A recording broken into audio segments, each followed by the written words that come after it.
24 માંથી તું કદાચ 23.5 કલાક લોસ્ટ રહેતી હશે. અને હવે વધારે બોલશું તો મોઢામાં મચ્છર આવશે. પછી એવું કહે કે તમે 12 લાખ આપો, હું તમને 45 લાખ કરી આપું. નકા લે હું હમણાં તો કોકના ઘરમાં વિચાર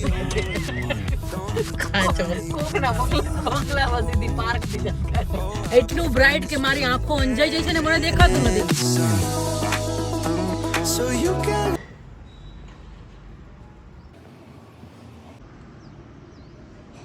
Hello everyone, welcome back to my channel. I hope you all are doing fine and I am doing super fine.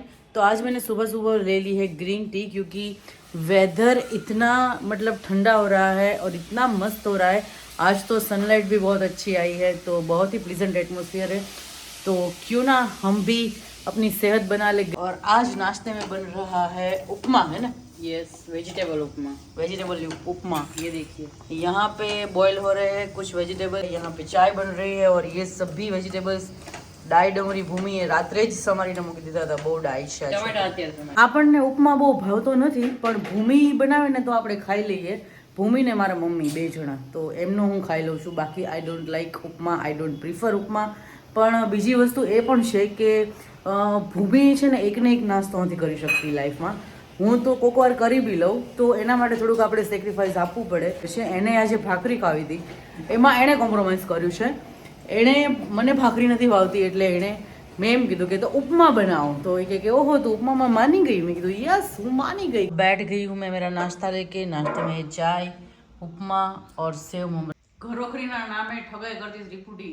આ મહિલા શરૂમાં ઘરમાં ઘૂસીને પરિવારની મહિલાઓ સાથે ઘરોબો કેળવે છે અને પછી તેની પોતાના ઘરેથી કંઈ ને કંઈ ખાવા પીવાનું આપીને તમને પટાવી ફોસલાવી ને પ્રલોભન આપતી હોય છે અને તમારા ઘરની બધી જ હકીકત જાણી લે છે. છેલ્લે કરે જ હું ઈ પછી એવું કહે કે તમે 12 લાખ આપો, હું તમને 45 લાખ કરી આપીશ. એમ કરીને છેતરી જાય છે. ઠીક એટલે પેલા ટ્રસ્ટમાં લઈ લે આપણને. હા, આવા બધા ફ્રોડ હે ને. કોઈ યારે હારી રાખવી એમાં બીક લાગે એવું છે કેમ નહીં કરવાનું. આ સુધરવા શું થઈ રહ્યું છે એ જ મને નહોતી ખબર. આણંદમાં વિચારતું થેન્ક્સ ટુ મી મેં તને દેશ અને દુનિયાથી જોડી. તું સાવ ડિસ્કનેક્ટેડ હતી. તને ખાલી ઇન્સ્ટાગ્રામમાં તને એ ખબર હતી કે બોલિવૂડમાં શું થાય છે, મને એ નહોતી ખબર કે આસોદરમાં શું થાય છે. આણંદમાં આવી ટોળકી કામ કરે છે જે છેતરી જાય છે. એમની આજે જમવામાં શું છે આપણે એ ખ્યાલ? ઉપમા, હલવો છે. મમ્મીની ભાષામાં કહીએ તો હલવો છે. હલવામાં શું છે આજે? મિસળ પાવ, દાલ રાઈસ ને ઉપમા બધું હે ને. કાલનું બપોરથી ચાલુ કરીને આજ બપોર સુધી લાસ્ટ 24 અવર્સ. તો આપણે બેસી ગયા છીએ ભાઈ આપણો હલવો લઈને. મસ્ત પાપડ સાતરી લીધા છે, મસ્ત ઘરનું દહીં, આ કાલનું, એની સાથે આ બિસ્કિટ, દાલ રાઈસ જે મેં કાલે ખાધા નહોતા, અને સાથે છે આપણો પોતાનો બ્લોગ જે હવે લાઈવ થઈ ગયો છે. મેં એમ કીધું મને યાદ નથી એમ. તો તને એ નથી ખબર તું કોકને કઈ ખાવાનું આપો છો, કોઈ આપણા ઘરમાં આવ્યું હોય એને તું ઓફર કરતી હોય તને એ ન ખબર હોય કે લે એવું કીધું તું એને. એટલી લોસ્ટ કઈ હોય કોઈ માણસ એમ. અને પાછું મેં તો તને કીધું ન હોય કે ઢીંગલાને આપી દે એવી વાત તો છે નહીં. બરાબર? 24 માંથી તું કદાચ 23.5 કલાક લોસ્ટ રહેતી હશે એવું લાગે તો મને. હું યાર ક્રિએટિવ માણસ છું એટલે આમ ક્રિએટ. ભૂમિ મને લાવી હતી સ્ટારબક્સ ની કોફી નું નામ દઈને અને અહીંયા આવીને એવું કહીશ કે મારે હેર વોશ કરાવવાના છે. નજીકનું ના સંભળાય, દૂરનું સંભળાય એવું હોય. અત્યારે ચશ્મા પહેર્યા તો એવું લાગે તને તો કઈ દેખાતું જ નહીં હોય કાંઈ. હાલના ટાઈમે ચશ્મા પહેર્યા એટલે જ કહેવાય એને અસલિયત એટલે ફેસ. અચ્છા, નકાબ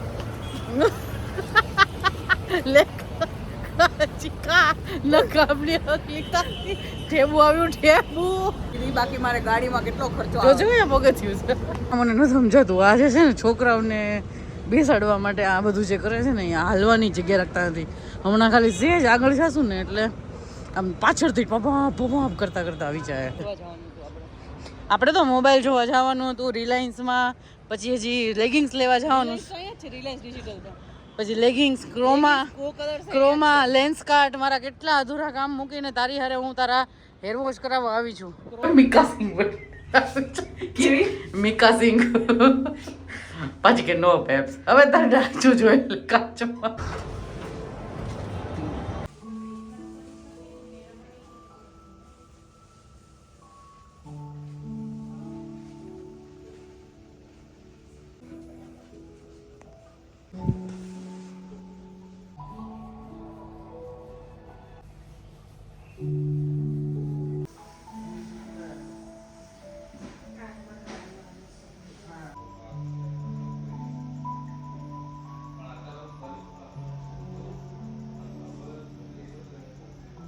હેર વોશ એ પ્રોપર કર્યું, પછી કન્ડિશનર તે અરે મસાજ એમ હેર વોશ તો એવી રીતે શાંતિથી કર્યા એણે, પછી કન્ડિશનર કરીને મસાજ જે કર્યું છે એણે.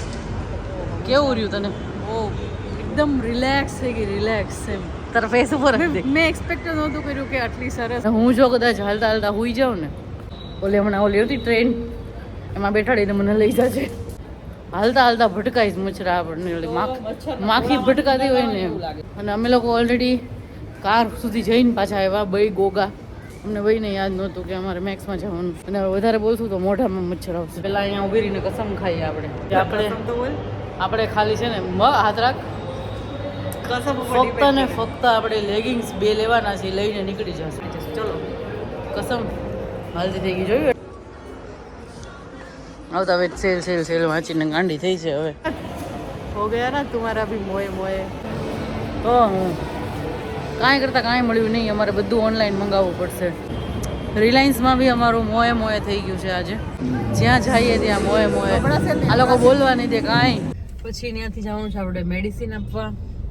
ओके, और देखते हैं रास्ते में क्या कुछ काम अगर हमारे खत्म हो जाए तो वो करेंगे. तो बस यही काम तो बहुत है सबसे देखना पड़ेगा. આંખ દેખાડવાનું તો મારે મુહૂર્ત જ કઢાવવાનું છે, એટલે કાલે પપ્પાને ફોન કરીને કહું કે આપણા જ્યોતિષને કહો કે આંખ દેખાડવાનું મારું મુહૂર્ત કાઢી. આંખ દેખાડવા માટે પહેલા કુંડળી દેખાડવી પડશે, તો પછી કુંડળી જ દેખાડી દઈએ. આંખ દેખાડવી જ નથી, કુંડળી જોઈને કહો કે શું છે આગળનું મારું ભવિષ્ય દૂરની દ્રષ્ટિથી કયો. મને એને કે આંખમાં પ્રોબ્લેમ થાય છે, મને મારું ભવિષ્ય દેખાતું નથી, મને મારું ભવિષ્ય ધૂંધળું દેખાઈ રહ્યું છે. નહીં એવું તો બોલાય જ નહીં.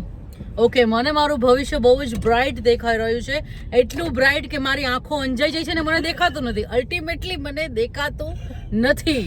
હું હમણાં તો કોકના ઘરમાં વિચાર કાચો કોકના બંગલામાં સીધી પાર્ક દી જાણકારી ગયા નહીં. ખોટા રસ્તે વયા ગયા હતા અમે લોકોને, જોરદાર રીતે કોકના ઘરે જ સીધી ગાડી ઊભી રાખવાની હતી. જોઈ લે લાઈફમાં, પછી મને આવડે છે ને ગાડી યુટર્ન કઈ રીતે લઈ લેવી ને ખોટા રસ્તે ગયા હોય તો. મારી આગળથી શીખો. ભાગ્યા ત્યાંથી સવાર, જ્યારે ખબર પડે ખોટા રસ્તે ત્યારે ને ત્યારે સીધા અડી કાઢવાનું. આ છે ભૂમિનું આજનું જ્ઞાન. તમને જે લાસ્ટ ટાઈમ કીધું ને કે કોઈ દિવસ ફેલિયર થી ડરવાનું નહીં. જેમ હવે વાતો કરાવો બીજાના ઘરે પહોંચી જાઉં પાછા. मम्मी की वेट करते करते मैं यहाँ पे कर रही हूँ मेरा एडिटिंग. બોલો હુઈ જવાનું હતું કે આ બધું કરવાનું છે?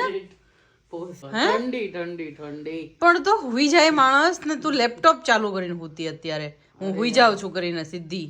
નેટફ્લિક્સ એન્ડ ચીલ. હમણાં કે ઠંડી લાગે બ્લેન્કેટ આપ. ઠંડી લાગે છે, મારે એડિટિંગ બાકી છે. બટ આઈ થોટ કે થોડુંક નેટફ્લિક્સ એન્ડ ચીલ કિયા જાય, બીકોઝ એડિટિંગ કરવા માટે મારે મોએ મારા હાથ બહાર કાઢવા પડે. સભાના અવસ્થામાં જ છો ને, એમ ઘેનમાં છો એકચ્યુઅલી. 23.5 કલાક વાળું કાંઈ વાંધો નહીં. આજે હવે કાંઈ થાય એમ નથી આનાથી આગળ. તો આપसे मिलते हैं अगले वीडियो में. तब तक के लिए अगर आपको कुछ भी अच्छा लगा हो तो लाइक करना है तो लाइक कर दीजिए, शेयर करना है तो शेयर कर दीजिए, और सब्सक्राइब करना है तो सब्सक्राइब कर दीजिए. कुछ रहम कीजिए और सब कुछ कर दीजिए. और कमेंट इस भोली लड़की ने बोला था कि इमोजी डाल देना, कोई डाल नहीं रहा है, तो इसका मतलब किसी को अच्छा नहीं लग रहा है. सबको अच्छा लग रहा है, सब भूल जाते हैं, अभी कर देंगे. बस आपसे मिलते हैं अगले वीडियो में. तब तक खुश रहिए, मस्त रहिए, प्यार बांटिए और ठंडी में सो जाइए.